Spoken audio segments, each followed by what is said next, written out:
we are done, yay, with the 4 Ps. You know everything that you need to know about creating need-satisfying offering for customers, which you understand. And the tools that we use to do that are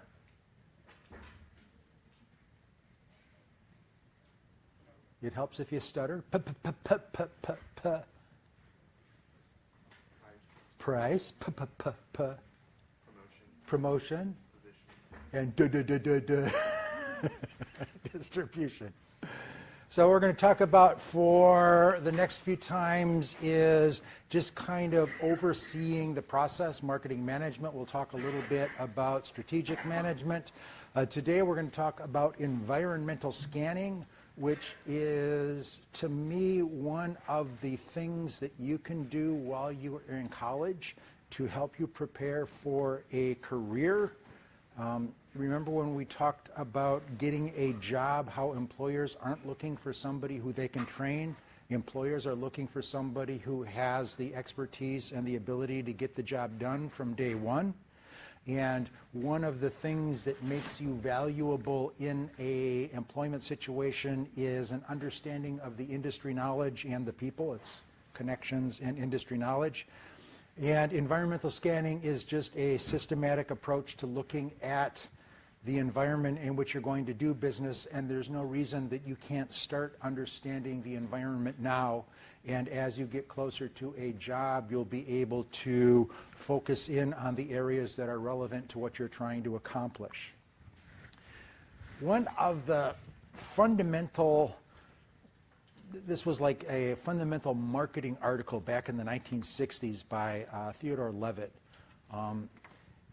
which really makes the case for environmental scanning. He wrote a famous article called Marketing Myopia. And the premise behind marketing myopia was that every industry was once a growth industry with unlimited prospects. And the reason that some industries are no longer growth industries but have declined has less to do with what was going on in the industry and more to do with short-sightedness of management in that industry. And the key issue was the industries that destroyed themselves. Management in those industries focused on what it is that they're doing very narrowly and kind of forgot how it is that they're serving their customers. One of the examples he uses in that paper is the railroad industry, specifically the passenger railroad industry, where 50 years ago, 70 years ago, if you wanted to get from long distance travel in this country, you took the train. That was the way to go. Buses were uncomfortable. Trains would get you there relatively quickly and in relative comfort. And the people in the railroad industry said, we are in the railroad industry. We run railroads. That's what we do. And then this weird new technology came in, airplanes. And some people started using airplanes to get from point A to point B, and the people in the railroad industry said, we're in the railroad industry. Those are airplanes. We don't do airplanes. We're in the railroad industry. And as a result, passenger railroad traffic is a shadow of its former self. It's essentially commuter lines in high traffic areas at the East Coast and the West Coast, but otherwise, if you're going to go somewhere, where's the first place you look? Travelocity, so that you can get the right airlines.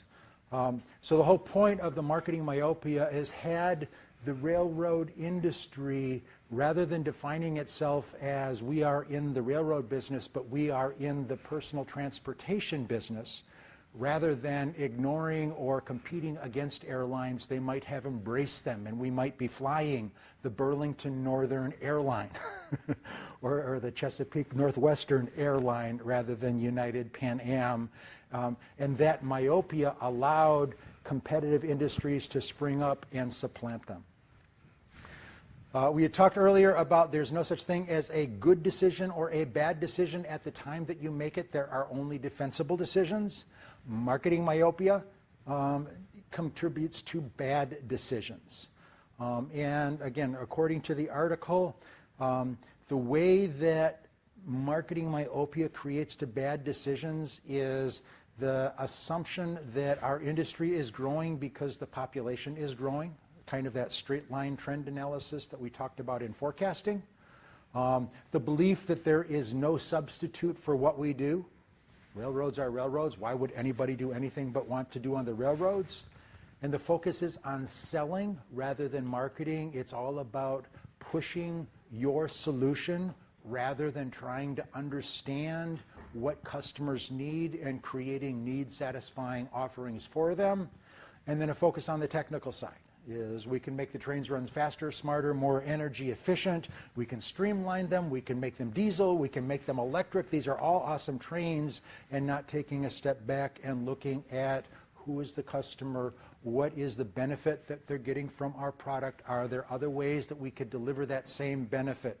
Remember when we talked about the layers of the product concept? That's very much a solution to marketing myopia, where you first focus on what is the core benefit that the customer gets from your product, and then you can look at different ways to deliver that product, the actual product. And this is where understanding what the core benefit is, looking at alternative delivery methods for that core benefit, is a defense against marketing myopia. Is there a cure? No. I mean, human beings, we can't help but we get blindsided. There is hope, however. And environmental scanning is the hope. And what environmental scanning is a systematic scanning, I guess, monitoring, systematically monitoring, I guess this would be like on a test here, systematically monitoring external and internal data that may have impact on future plans. And again, from a career perspective right now, it would be really helpful for you just to have a general sense as to what's going on in these areas. Some of the domains that we typically look at when we're doing an environmental scan would be the sociocultural, economic, technological, the competitive environment, the political, legal environment. You may want to look at the natural environment as something to take into account in your environmental scanning. And the idea, because this is a systematic approach, you're more likely to identify issues that are relevant towards your business. And again, if you don't have a business right now, you can't determine which things are relevant towards your business, but just getting a general understanding of what's going on in the environment around you now will help you lock on to what's important much more quickly when you do decide on an emphasis or when you are looking for a specific career. This is the same slide over again. Because it's very important. And actually, I use this as I was researching this. I was caught by a speech that the president of Ford Motor Company made at a recent auto show in Las Vegas. And I thought his statement was just brilliant when it comes to marketing myopia, because in the 70s, Detroit got the pants beat off of them because they were in the car business and other people got good at building cars. They became complacent. We have a monopoly market in this country. Americans will buy whatever we sell, but it was very much a culture in Detroit that we are the car business. You have to understand cars. And what was refreshing was to hear the president of Ford Motor Company say, we are in the personal mobility business. Cars are one way that we deliver personal mobility, but there are other ways that we can deliver personal mobility. And by defining the industry as personal mobility rather than cars, then we can start looking at autonomous vehicles, we can looking at shared vehicles, we can look at other ways for people to get from point A to point B rather than being locked into making better, faster, smarter, or more fuel-efficient cars.